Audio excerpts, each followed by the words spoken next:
You are listening to the Childcare Director's Chair podcast. Your host, Erica Sacosio, invites you to join her community of passionate and inspiring leaders in the ECE field, where she discusses, reflects, and shares the best ways to invest in our children, families, teachers, and community. Because after all, we know they are the heartbeat of any successful program. Here with another episode of the Childcare Director's Chair podcast. I am so happy you're here. I love you. You can listen to 1,000 podcasts, but today you picked mine, so yay! So today we're going to talk a little bit with someone you may know, especially if you're from Texas, but he is going to bring a lot of fun to today's episode. Before we start, what are we even talking about? Well, according to a study by National Association for Childcare Professionals, 70% of childcare providers reported a lack of trust among staff. And when that happens, it negatively impacts the ability to deliver high quality care.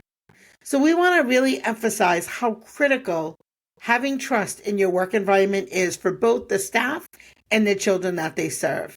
And today we are joined by Albert Wright, who is a speaker, trainer. He has a lot of accolades here, but was voted one of the best trainers a couple years in a row through NAA. Is that correct? So why don't you tell folks a little bit about yourself, because I'm sure you can do that much better than me, and then we'll dive into the content. So what's up, everybody? My name is Albert, and really, with people who've never met me before or never been in a space with me before, I always tell them that really I do all this, I speak, I do all these things, but to my core, I'm just a 3-year-old teacher.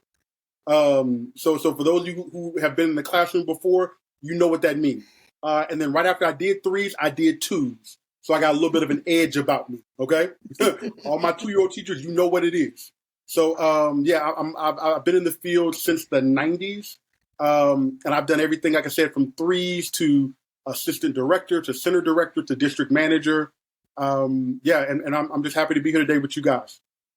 So for our directors that are listening and you're not sure, maybe Albert, you can shine a little light. What do you think key indicators might be that your organization has some trust issues within the team? So one of the first things I see, and this is subtle. So directors, I'm speaking to you specifically really quickly. First, even before you start looking at your staff, I need you to look at you. And I need you to kind of take stock in your heart and how you feel about things. Because what I found is that if you struggle, if you're struggling internally or mentally, they can struggle internally or mentally. So after you've taken stock in yourself and you've kind of assessed kind of your feelings and how you're doing, then you look at them. So if I'm walking through the halls as a director, and every time I walk through the hall, everybody's like, and then they see me and they're like, hold up, y'all were just laughing. And all of a sudden now y'all like, yes, sir, Mr. Albert. Mm-hmm. That right there is one of the first signs that there may be some sort of disconnect. Now, I want them to have a healthy respect of you, but I don't want to be so kind of one-sided that they don't see you as a part of the team. And I think that's what some of us directors kind of lose sight of while we're worried about, licensing regulations and restrictions and all these other things. We lose sight of, we really just need to be a part of the team. So that's one of the first things I look for. Yeah. I think the other thing too is when there's not trust, you'll start to see breakdown, not even like I would say even with the teachers themselves, because now they're afraid to, like, let's say I'm a partner, right? To me, working with the partner, that's like a marriage. It's a work marriage, right? Absolutely. You're in a room with someone 9 hours a day for 5 days a week. That's a work marriage. So sometimes too, I think when you are, and I don't want to say venting, but when you have a concern or something and you want to run it by somebody before you bring it to your boss, you might, share like, hey, I don't think this is right. Or, I feel like no one's listening to me. And I feel like if you have where people are not communicating with each other, I think is also like they're not trusting each other. Like, oh, she's going to go, I don't want to use the word snitch, but she's going to go snitch on me. She's going to snitch on me, or she's trying to brown nose the director. She's going to throw me under the bus. So I think you'll see that too within the classrooms, and you feel it. You can feel it. Like you said, you can see it. Everybody stops, but you also can feel it too when you walk in a room. You know when two teachers are not getting along and when they are, Absolutely. So teachers, I touched directors for a second. I'm coming to you teachers that are looking at this that may be on here. Don't think you was gonna you wasn't gonna come into the podcast and be like, he better tell my director something to do. I'm talking to you now. Teachers. That's one thing that's really important, is making sure that you have that level of respect and trust for each other. Don't snitch. Like, and it's not like a snitching to like get understanding. It's just kind of to keep up gossip. So this is what I found. If I'm working closely with somebody and I'm like, okay, I need to make sure that I'm frustrated, something is going on, and I need kind of a confidant. If someone was to come to me and say, hey, this is one thing that I'm struggling with or whatever, be respectful of that. Don't go around talking about the water cooler stuff with people who you're close with. Like, I need to know that I can trust you just to have a bad moment. And people a lot of times say, I have a bad day, I have a bad day. No. I don't believe people generally have bad days. I believe you'll have a bad 5 minutes that you'll talk about all day. So I think if you put that in perspective, we're all human. There's sometimes you're going to just be like, I'm just frustrated today. I'm just frustrated this minute. Can I get a minute? And if you're the co-teacher, I need you to be able to look at your partner and be like, okay, hey, I got Wyatt today. You good. I'll take Wyatt. You take Samantha. Okay? And you got to be able to bounce that stuff off of. Also, if you are a co-teacher and you see your co-teacher, or if you're a director and you're walking by and you see the whole class in timeout, that is a clear sign of somebody who is breaking down. If you're a director, you're like, hey, why are they all in timeout? They were all talking back. Even that kid is nonverbal. He ain't even got words. He was talking back. He looked at me funny. Well, okay, it's you. It's going on with you. So, and if you see that as a director, be willing not to necessarily discipline your staff, but gently walk alongside of it. Even for a sounding board to just say, hey, this is how I'm feeling about that. Am I wrong? Right? Because someone else's perspective can also change the way that you think about something. And that happens a lot with one of my directors. And I'll have a whole different perspective. And it's not that I don't agree with you. I just don't see it in that same way. So sometimes when you're just talking out loud too, somebody else can just bring some light to it for you. Yeah. Talking to somebody who's not in the weeds with you sometimes is really important. This is one reason why whenever I'm working with a group of directors, especially if they don't know each other, I always say, hey, before we leave today, I need you to exchange phone numbers, emails, whatever it is. Because as a director, there are just some things that staff won't get. They just won't understand. So having another director to bounce ideas off of is key. Oh, look, the directors, look at me really quickly. And don't be like, I'm not talking to that director because she's going to steal my kids. Nobody wants your kids. Nobody wants your kids. Talk to these other directors. We all need a friend. And I think collaboration is so important. And that's why community groups, community organizations like you and I, we're not in the same state. We're across the country from each other. But we understand because we've been there, right? I've been in all the ages. I don't know those twos though. You're right. I can't do those twos. God bless the unicorn teachers that are the 2-year-olds. But I think it's just really important to have trust. And one thing I do see with some leadership though is if somebody comes to you and tells you something about their life, their confidence, whatever, not everybody in the center should know it. And so it's really important that if you want them to trust you, they have to really truly be able to trust you. And when you take folks in the office and maybe you're taking them in there to discipline them about something or go over a policy because they continue to be late and they break down and tell you it's because they're taking care of their sick brother or their, something that's going on in their family life. Maybe they're going through a divorce. Not everybody should know that, right? It's really important that we keep that level of professionalism and confidentiality. So can you share what are some of the common reasons why trust starts to erode in a workplace, particularly in a childcare center? Well, I think and this is one thing that we're seeing across the country. one of the biggest things that I'm seeing why this trust arose is a lot of it started with COVID, and COVID just broke a lot of us. Like the way a lot of us went into COVID is not how we came out of COVID. COVID broke a lot of us.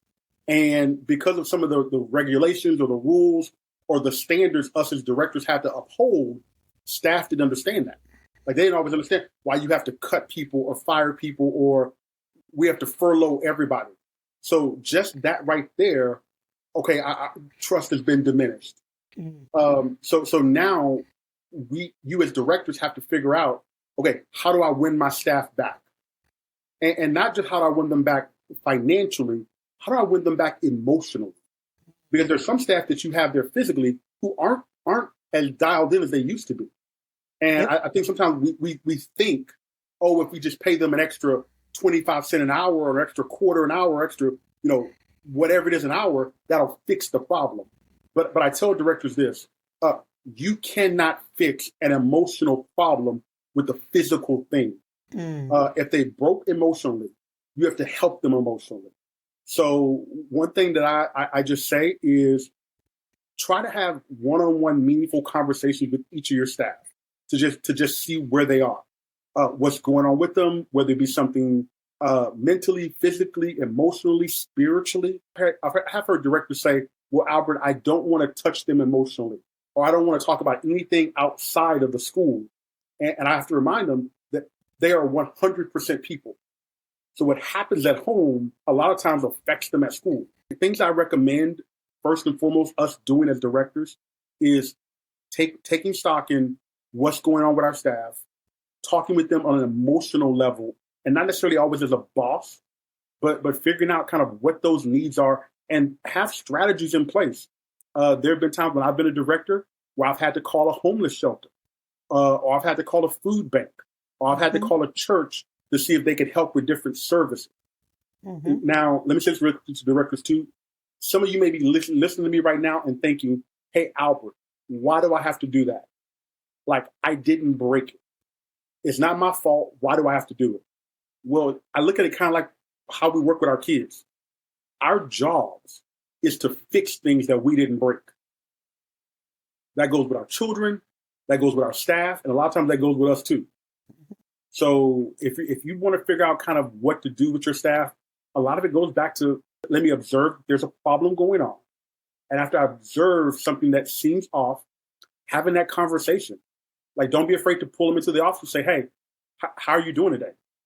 And if they start getting defensive, I haven't even asked you about work yet. We aren't even talking about work. I'm just saying, how are you as a person doing?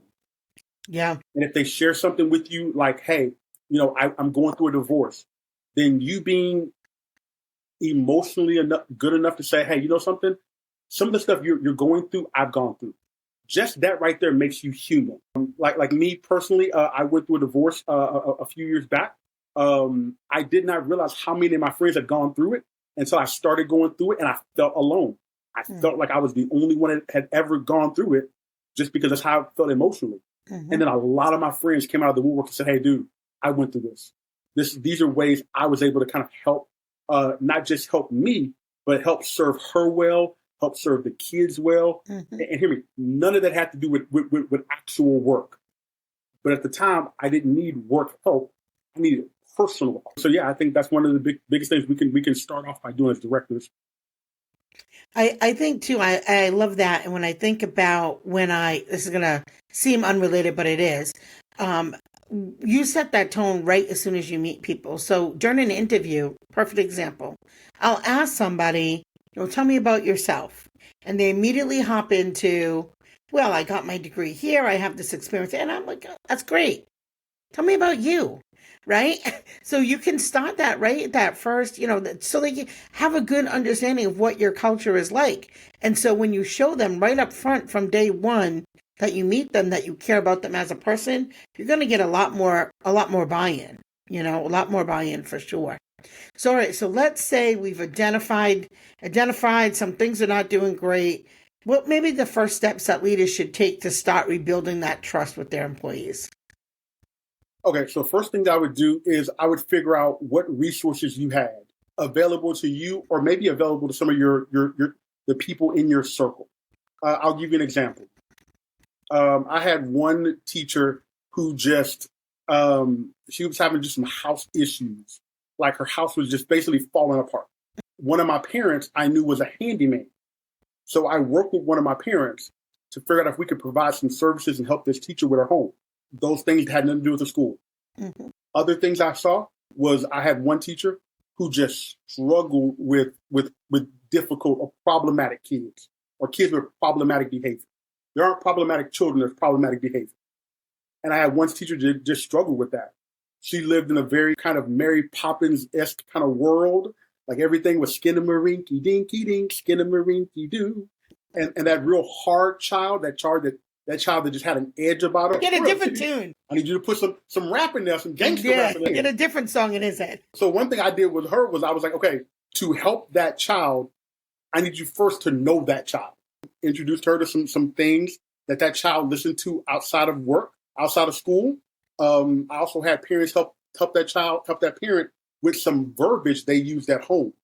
So, for example, there's one thing that I tell my boys every time I leave them before I go out of town or I leave them to go to school. I always tell them the same thing. I said, hey, buddy, I love you. Go be somebody. Now, what happens is if my child is struggling at school, I've told my teacher to use that verbiage so he knows it comes from me. So that teacher will be like, hey, Sebastian, your daddy told me to remind you, hey, buddy, he loved you. Go be somebody. So now Sebastian knows it did come from my daddy. And those little tricks and those little tools like that sometimes help teachers be like, okay, now I can start winning some ground. Before I was real frustrated with this child. I couldn't connect with them. But now that I have this little nugget, okay, now I feel like I'm starting to kind of get some rhythm. So providing resources, whether they be resources that are conventional or sometimes a little unconventional. So let's talk about like communication, like the role of communication and how that can help restore trust. So communication needs to be first and foremost consistent across your management team.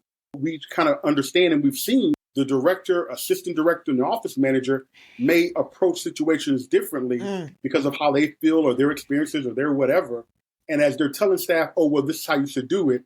If they aren't unified in that, that could cause a lot of problems, cause mistrust.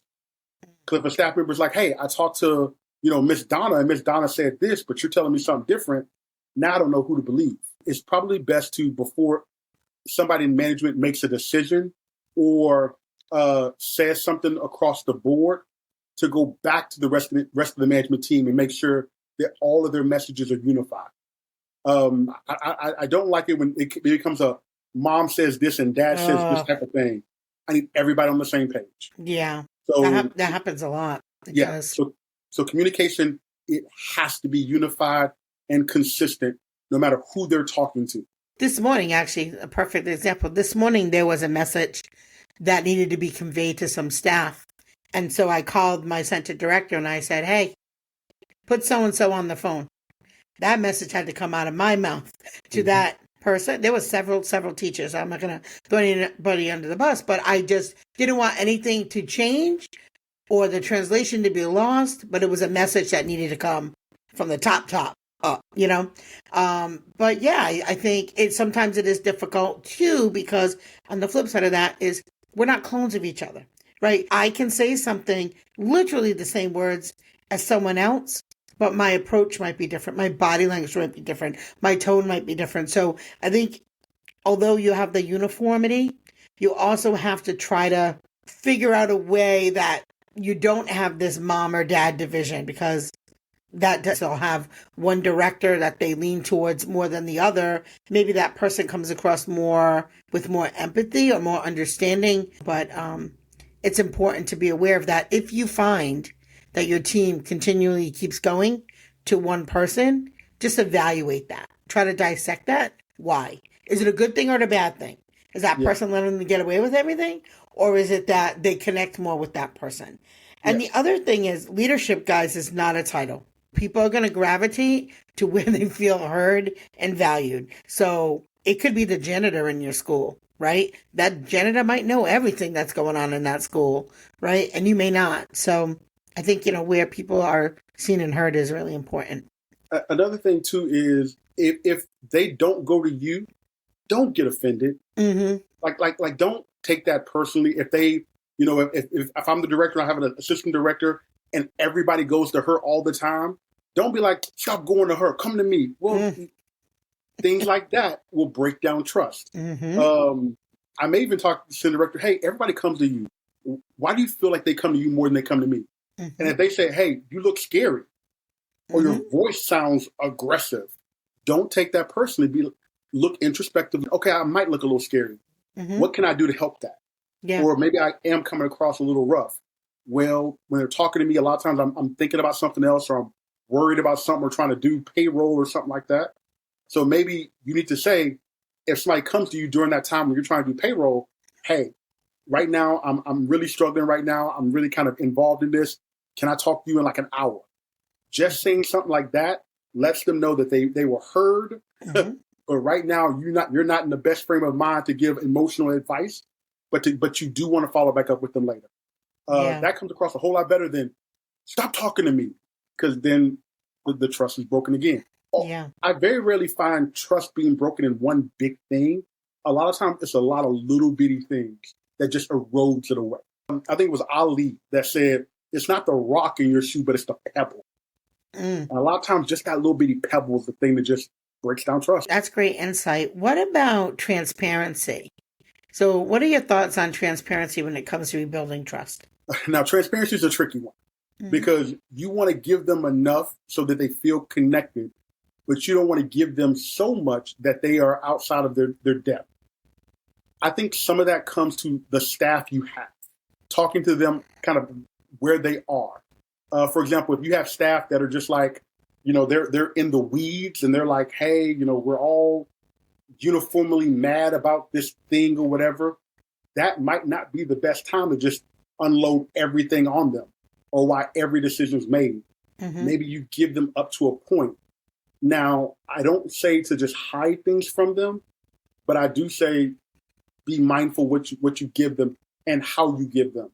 A lot of times it's not the message, it's the delivery of the message that gets them. Give you a quick example. One time I was at a school and we had to start wearing staff shirts. And I knew my staff weren't going to like it. I told them up front, hey guys, this is what's going on. We need to start wearing staff shirts. I know a lot of you might not like it, but we have to do this. What kind of staff shirts do you want? And I let them be a part of that process of figuring out if they wanted polos or T-shirts or what the color was or what the design was. Like I helped them I let them know I understand that this is uncomfortable, but let's make the best out of the situation. And it worked out. So I'm like, listen, we're going to have uniforms. I sent 4 teachers to the store and I let them pick. So this down where we are, there's a place called Alexander Uniforms. So I sent folks of different sizes and age groups that they worked with, because there were a lot of things to consider. And my toddler teacher, God bless her, Miss Lori, she was probably like 45 years old at the time. That girl put on them pants. She was crawling on the floor. She wanted to see how it stretched because she needed it to be functional. My staff literally picked the uniform. I did pick the colors, but they picked the uniform. There's the multiple reasons why you need to wear a uniform, but that's a different episode. I'm going to be real with y'all. I'm going to tell you why we had to wear uniforms. We had this one teacher that was very gifted, and she would always wear clothes that were just too small for her and uncomfortable. And we were like, hey, look, we can't, like, every dad's hanging around your classroom. We can't have that. Yeah. We all got to be comfortable. We all got to be comfortable. We all have to be professional looking. Yes. So, I let them pick the colors, the styles, but I had input on the size that we wore. So, it was a thing. So there's all different kind of reasons. I feel like transparency, I'm very, very transparent with my staff. And, you said something interesting about, like, at their depth of their level. I feel like, and I could be wrong, but this is just my feeling. My feeling, we do strategic planning meetings at our school. And the entire team, like everybody who works here is part of that meeting. And I explain things to them so they understand.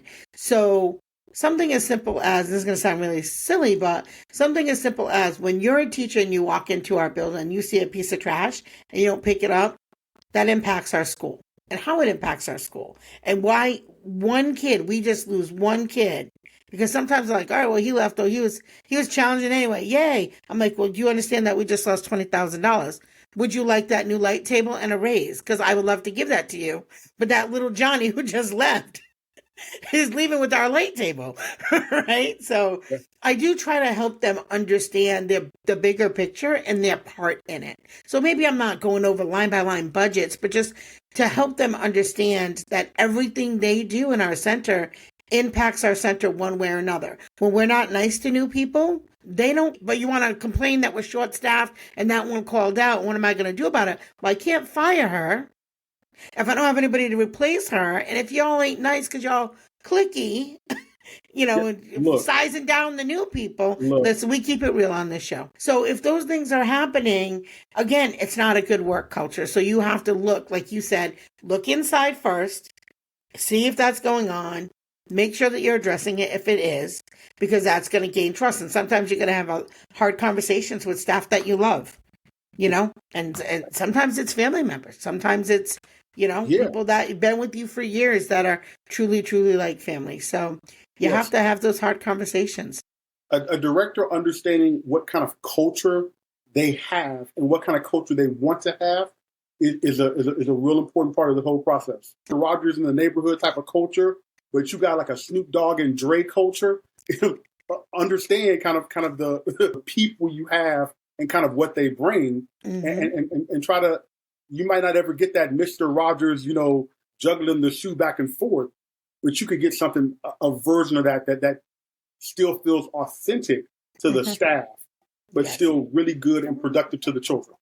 So yeah, I think one of the things as leaders is we not only are trying to reach a bar or a standard, I think about set the standard.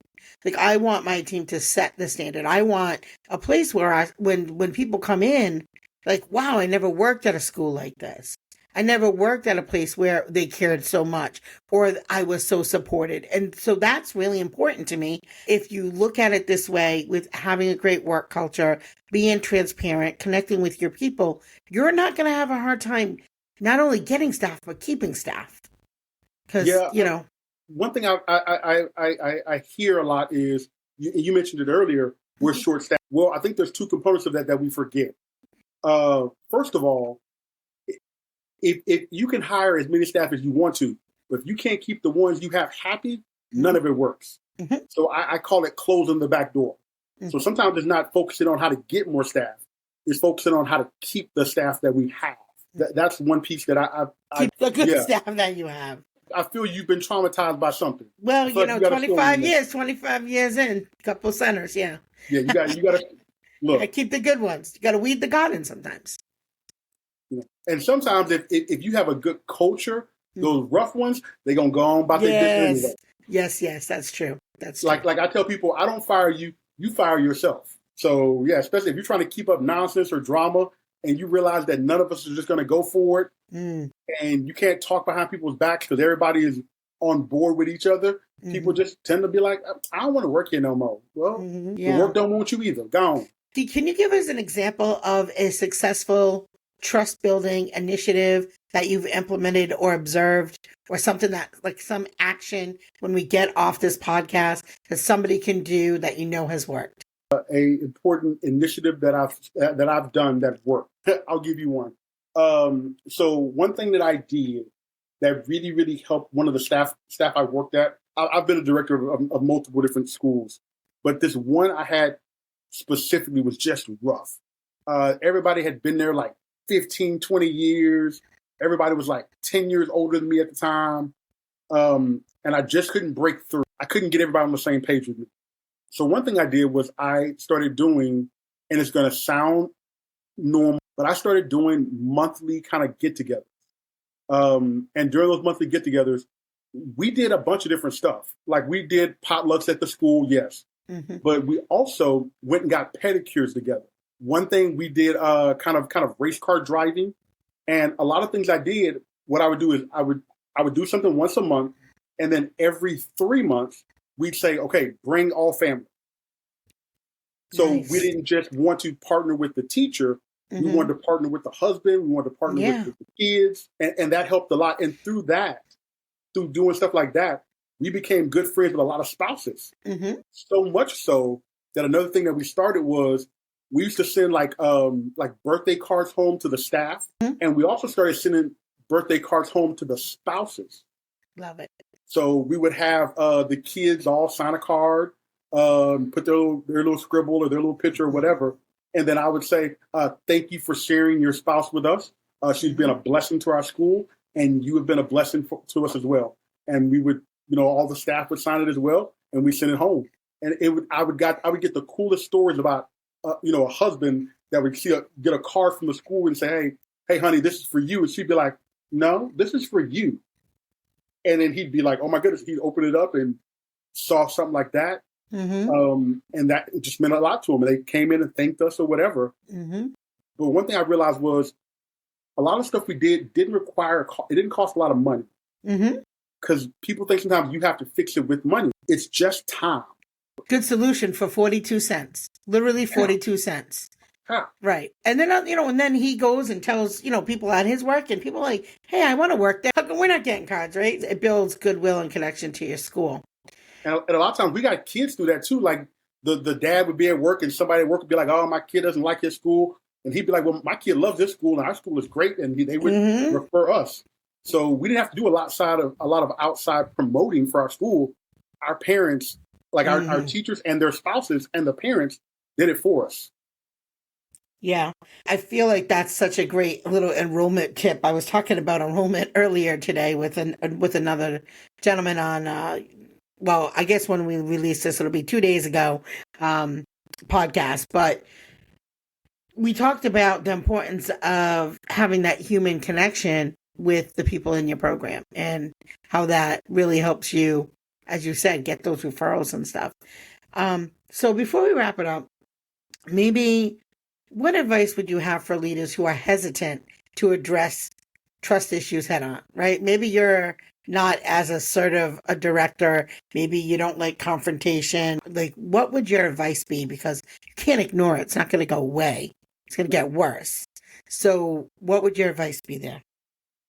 So if I was advising a bunch of new directors about how to start this process, my first step would be, okay, just breathe. A lot of times it's not as hard or as bad as you think it to be in your mind. So first and foremost, just breathe. After you've taken a breath, assemble your management team and bounce the ideas off of them. What do you think is our struggle? What do you think would help? How do we communicate with them? And you come up with a strategy that really kind of fits your staff. And this is one reason, too, why it's hard for me to kind of give you, if you do X, Y, and Z, you'll get this response, because I don't know your staff. These are the strategies that I found, but how to implement them is up to you. I'm not going to ignore it. Why? Because that old adage of one bad apple spoils the bunch is absolutely true. One misplaced teacher could tank a school. You've already assembled your management team. And then the next thing is have a staff meeting. Don't do it by newsletter or memo in a mailbox. Get everybody in the room. I like that because I want everybody to hear the exact same message, the exact same way, at the exact same time. And once you get them in the room, just be honest. And it can start off like this. Hey, guys, first of all, I love you guys like a fat kid loves cake. But right now, we're not all hitting on the same cylinder. And I really, really want us to. What do you need to feel loved? Yeah. What do you need to feel cared for? And I would start the conversation just like that. Yeah. And of course, some people are going to gripe. Some people are going to complain. Some people are going to have some things. But I would say, hey, guys, I know there's some struggles, and I want to address your struggles. But right now, what do you need to feel connected?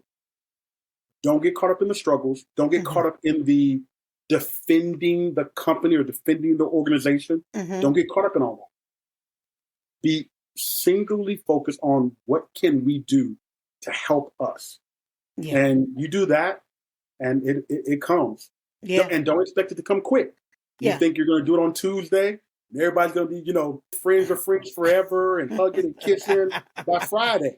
This is not the last day of summer camp. You know what I'm saying? Your relationship Yeah, your relationship didn't break quick. It might not get fixed quick, but keep working at it, and it'll come. Yeah, and I think you used the key word right there, relationship. Right? It is a relationship, and like any other relationship, it takes time. You can break it quick, but you can also always rebuild it, and be honest and be humble. Like just because you're the leader doesn't mean you know everything, right? So just let them know. Just share that you're human too. Oh my gosh, this has been such a delightful conversation, Albert. I thank you so much for coming on our show. For those of you who are listening, Albert goes out. He does speaking all over the country, as do I. So if you're holding a conference and you are looking for a keynote speaker, a breakout speaker, please contact Albert, contact me. We are happy to come out and help you at your next event. I'll leave the information and the links below. And as always, remember, it's the small details that make a big impact on the success of your childcare business. Have a great day. Well, all the cute little kiddos have been picked up and it's time to go home. And that'll do it for another episode of the Childcare Director's Chair. Please leave a review so Erica knows the information is helping you to manage and improve your childcare centers. Remember to subscribe to get the latest episode from Erica's Childcare Director's Chair.